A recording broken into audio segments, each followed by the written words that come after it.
Hello viewers, कैसे हैं आप सब। आई होप अच्छे ही होंगे। आज हम समझेंगे उपमहाद्वीप। उपमहाद्वीप यानी कि भारतीय उपमहाद्वीप। आपने देखा होगा अक्सर अपनी बुक में कहीं कहीं पे तो भारत को लिखा हुआ होता है, सिर्फ भारत, या फिर हिंदुस्तान लिखा हुआ होता है। और कहीं कहीं पर हम देखते हैं कि लिखा होता है भारतीय उपमहाद्वीप। तो जब हम इस सेंस में बात करते हैं भारतीय उपमहाद्वीप, तब हम किस बारे में बात कर रहे होते हैं। और जब हम बात कर रहे होते हैं भारतीय उपमहाद्वीप, तो हम उसको भारतीय उपमहाद्वीप कहते ही क्यों हैं, क्योंकि भारत तो क्या है, भारत तो सिर्फ एक देश है।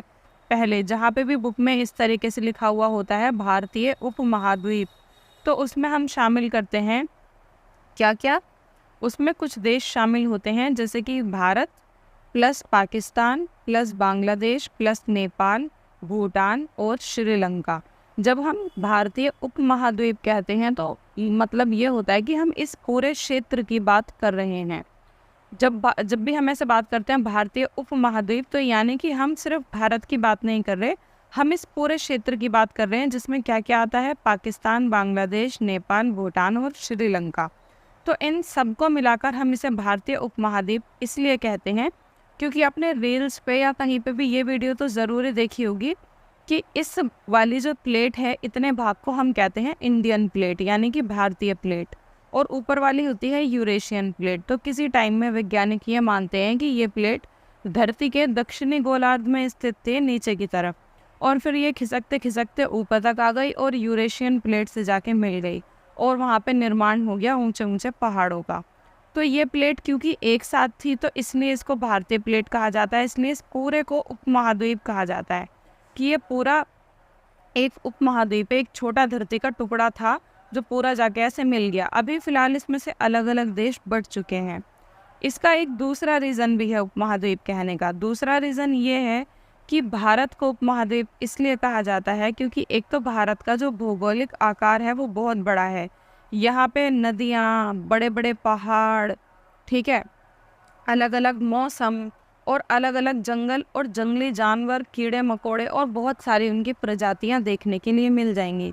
तो भौगोलिक हिसाब से भी ये बहुत ज़्यादा विविधता वाला है। विविधता यानी कि बहुत कुछ अलग अलग यहाँ पे मिल जाएगा।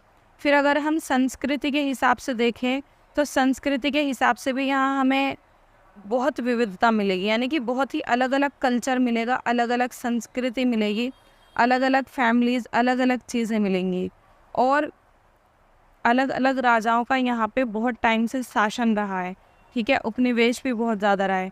तो यहाँ की संस्कृति में भी बहुत ज़्यादा बहुलता है, यानी कि बहुत अलग अलग प्रकार की संस्कृति है, विविधताएं हैं। पर्यावरण को लेके भी अगर हम देखेंगे तो पर्यावरण भी यहाँ पे बहुत अलग अलग प्रकार का है। कहीं पे 0 डिग्री तापमान रहता है, तो कहीं पे 50 डिग्री तापमान रहता है, कहीं पे बर्फ़ पड़ रही है तो कहीं पे बहुत ज़्यादा गर्मी है। तो प्राकृतिक भिन्नता भी बहुत ज़्यादा, और आखिर में अनेकता में एकता है यहाँ पे। तो इस वजह से भी इसको उपमहाद्वीप कहते हैं कि एक ही देश के अंदर इतनी ज़्यादा विविधता है, इस वजह से भी इसे उपमहाद्वीप कहते हैं।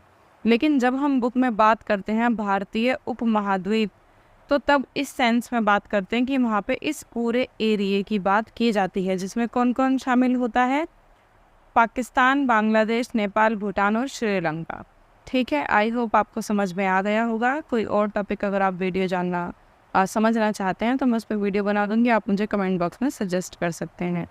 और वीडियो अच्छा लगा हो तो प्लीज़ वीडियो को लाइक करें, चैनल को सब्सक्राइब करें। मिलते हैं नेक्स्ट वीडियो में। Bye bye.